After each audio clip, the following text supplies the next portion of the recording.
नमस्कार दोस्तों, MD defence के यूट्यूब चैनल पर आप सभी का स्वागत है। मैं विनोद शर्मा आज एक नए टॉपिक के साथ एगोस और सहगोस अलग प्राण व महाप्राण, यह भी वर्ण व्यवस्था के अंतर्गत ही आता है। यह विषय बहुत ही महत्वपूर्ण है। प्रत्येक प्रतियोगी परीक्षा में इनसे संबंधित प्रश्न अवश्य पूछे जाते हैं।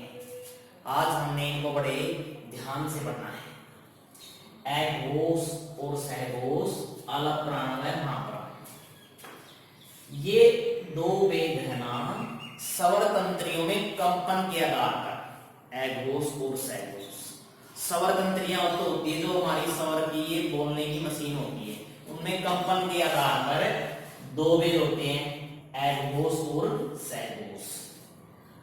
प्राण वायु के आधार पर स्वर के दो वेद होते हैं, अलग प्राण व महाप्राण। आज हम इनके विषय में पढ़ेंगे।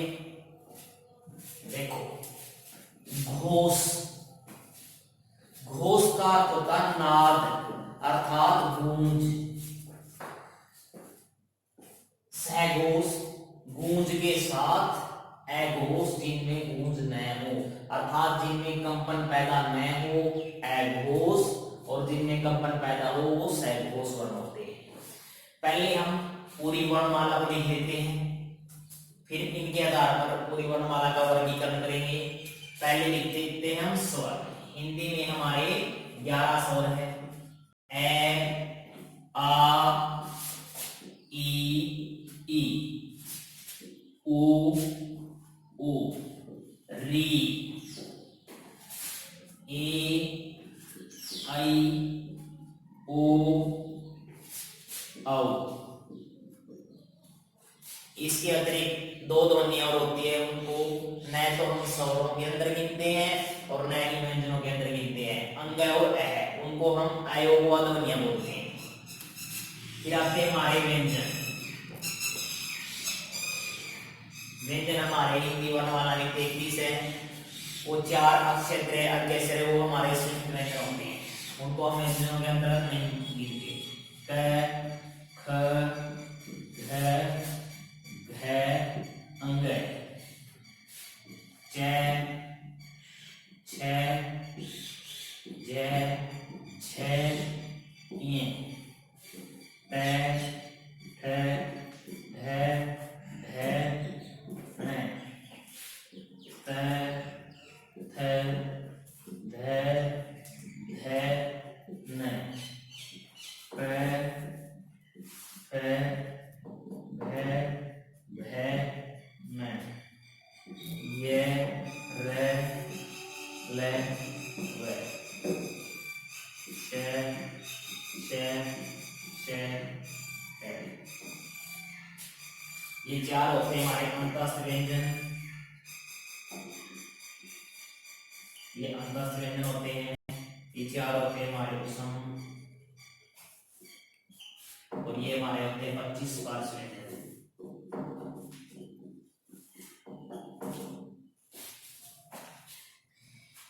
इनकी वीडियो हमने पहले बना दी थी। अब देखो परिभाषा देखो। पहली हमने एगोस, स्वर तंत्रियों में कंपन के आधार पर वर्ण के बीच। पहला है हमारा एगोस। एगोस का अर्थ होता है, घोष का मतलब गूंज, नहीं। जिन वर्णों को बोलते समय स्वर तंत्रियों में कंपन पैदा नहीं होता वो हमारे एगोस वर्ण होते हैं। जिन वर्णों को बोलते समय स्वर तंत्रियों में कंपन पैदा नहीं होता उन्हें एगोस वर्ण कहते हैं। हमारे एगोस वर्ण है पहला, दूसरा, यानी वर्गों के पहले दूसरे। देखो ये वर्ग का पहला है, ये वर्ग का दूसरा, तीसरा, चौथा और पांचवा।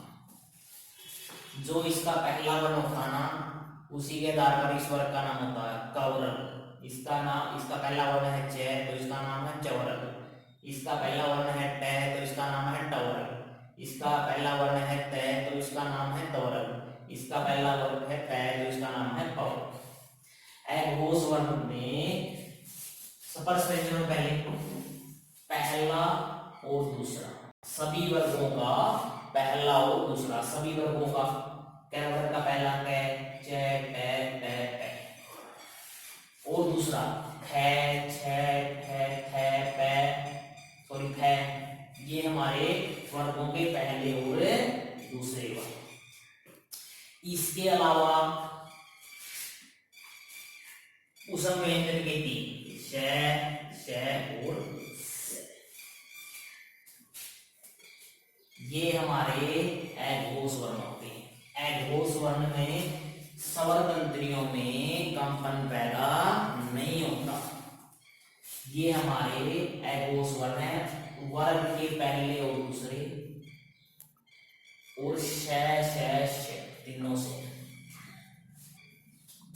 इसको मूर्धन्य स बोलते हैं, इसको तालव्य स बोलते हैं, इसको दंती स बोलते हैं। उच्चारण स्थान में मैंने कराया, ये मूर्धा से बोला जाता है, ये तालु से बोला जाता है, ये दंत से बोला जाता है। ये तीनों आएंगे। अगला है हमारा सहघोष।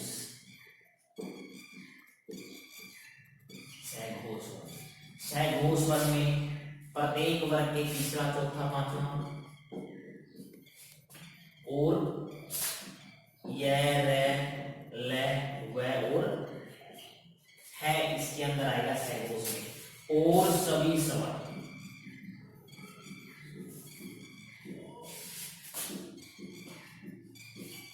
ये थे हमारे स्वर तंत्रियों में कंपन के आधार पर वर्ण के लिए। देखो किस प्रकार याद करने हैं। एघोष, ए हमारा वर्णमाला का पहला वर्ण है, उसी प्रकार तो इसमें पहला एक, दो वर्गों के पहले और दूसरे। श,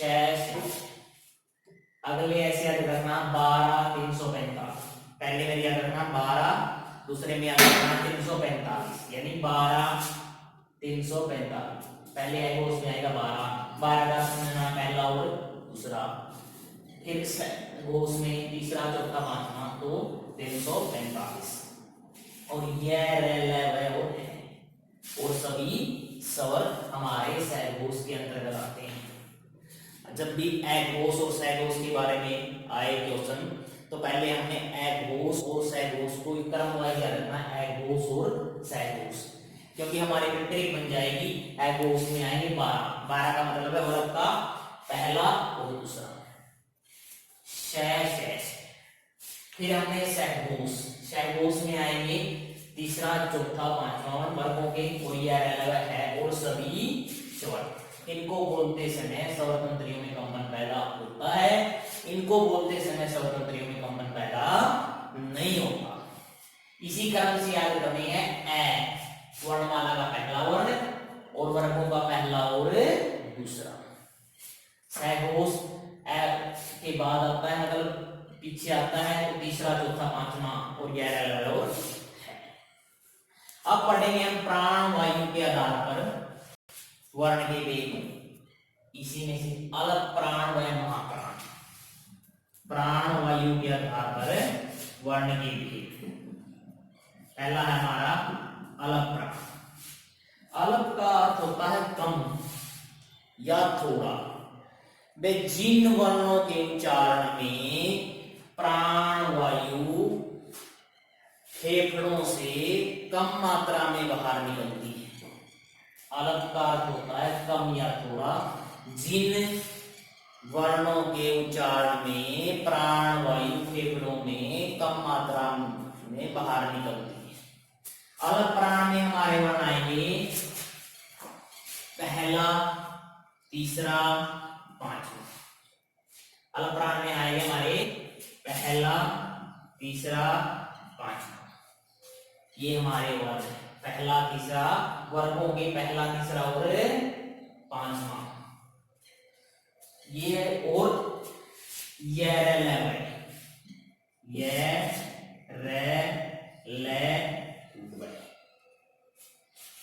हमारे है अलग प्राण। अगला है हमारा महाप्राण। महा का मतलब है जिन वर्णों के उच्चारण में प्राण वायु अधिक मात्रा में बाहर निकलती है। जिन वर्णों के उच्चारण में प्राण वायु अधिक मात्रा में बाहर निकलती है, तो महाप्राण में कौन कौन से रहेंगे? दूसरा, चौथा, दूसरा, चौथा,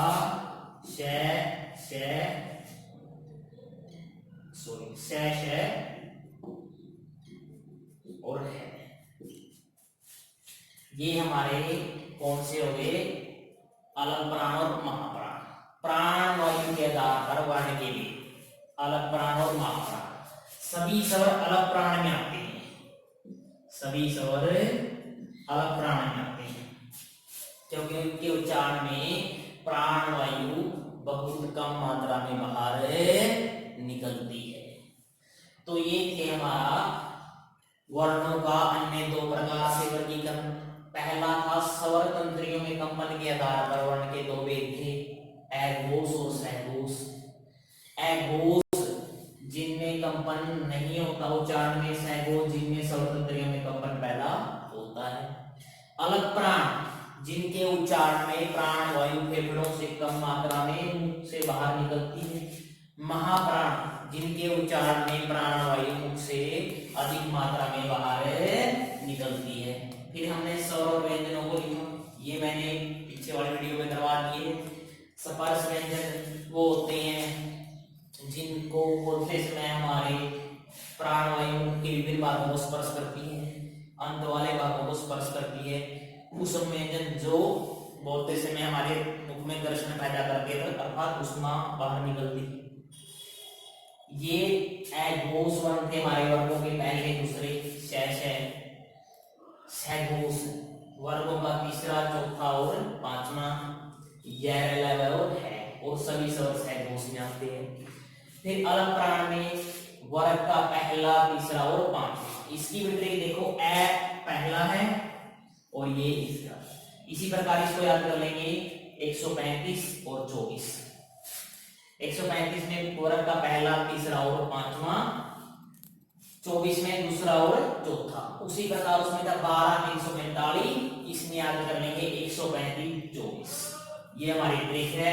आशा करता हूं आपको समझ में आए। धन्यवाद।